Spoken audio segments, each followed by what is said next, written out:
distinguished participants. Because of this strict stricture from the chair and the organizers, I have decided to dispense with the presentation and just bring out the major crunch issues. I'll give a talk on the relevance of ICT for the armed forces. And as per this Harry Toffler's concept of 3 revolutions or 3 waves of warfare, the information would be the crucial resource of the current 3rd wave. This would be a new type of warfare that would seek to exploit the ongoing developments in knowledge.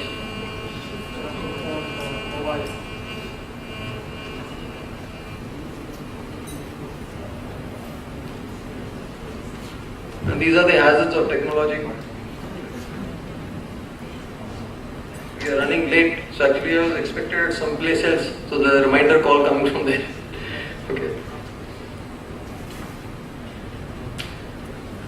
So much has already been deliberated upon the knowledge-based warfare and the age of warfare. But as such in the previous sessions, so I will not deliberate further on this. This is one of the benefits of speaking in the last session. Much of what you want to say has already been covered. Suffice to say that China is making great strides and has organized many dedicated task force of hundreds of experts, armed forces specialists and technologists towards this objective. We back home in the Indian Armed Forces, as a quick inventory scan, there has been a surge in the proliferation of ICT. ICT is being employed all over the country and the armed forces are in concert with it. And there's been a proliferation of ICT assets in various wings of the armed forces in all farms.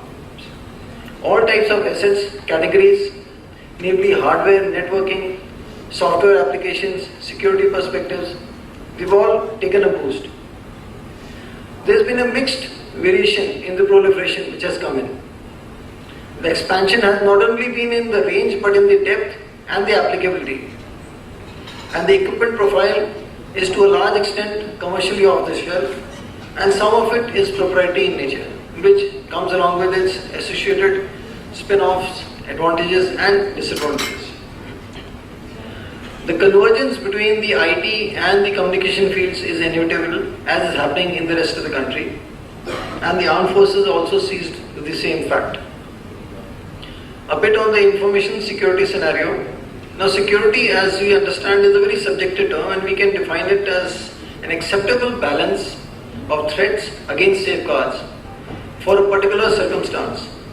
In the context of the security of information infrastructure, it signifies acceptable balance of risks and threats against assurance that we need to provide to the systems.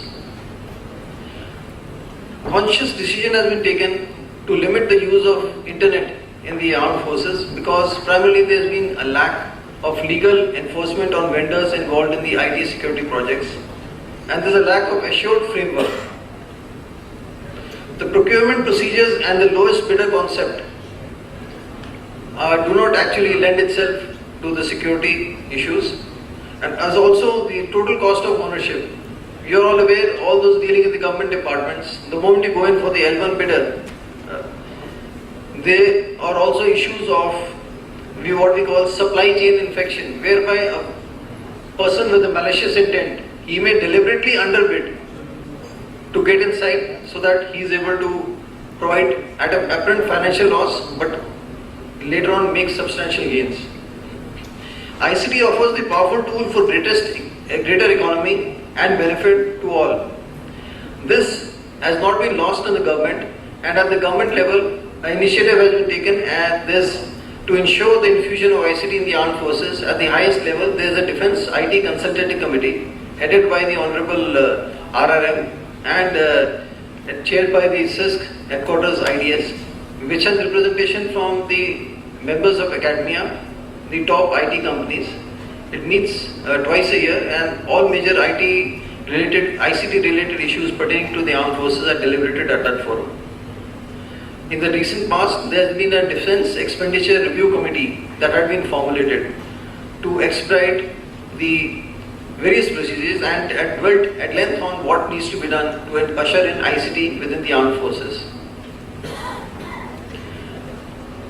the salient aspects which the armed forces need to keep in mind and which they are adhering to while infusing ICT in the various processes are: we need high-speed gathering and processing of information because of reducing the need for sensor-to-shooter loop.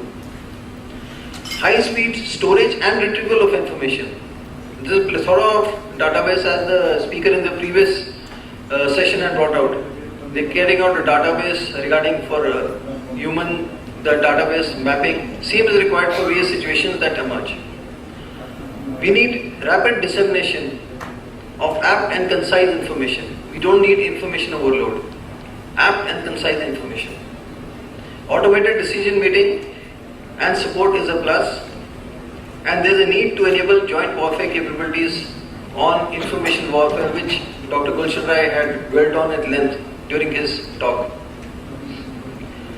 To conclude, the proposed vision for the Tri-Services ICT integration, which had been recommended by the Defence Expenditure Review Committee, was to provide planning and conduct of operations at the strategic level, at the macro level. Shared awareness and collaborative planning at the operational level, with interworking of logistics and management information systems at the tactical levels.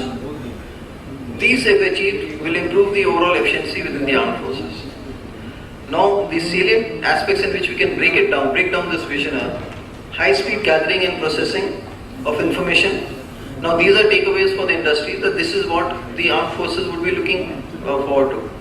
Instantaneous storage and retrieval, rapid dissemination, uniform standards and protocol within the armed forces, awareness of the legacy IT assets. We cannot just dump the assets which are already in place. We have to be aware of them and we have to link them up. Of the three services and backward compatibility, net centricity and integration, and common human resource, HR and IT training issues. And of course, we would love to embrace the new technologies and achieve uniform scalability. I have about 30 seconds left, as it was said in that movie Guru. So I will leave because I do not want to, by the time this is a long weekend starting on to Holi, so I do not want to be one standing between a long weekend and Holi and be on the wrong side of the chair. Thank you everybody. Thank you for giving me a patient here.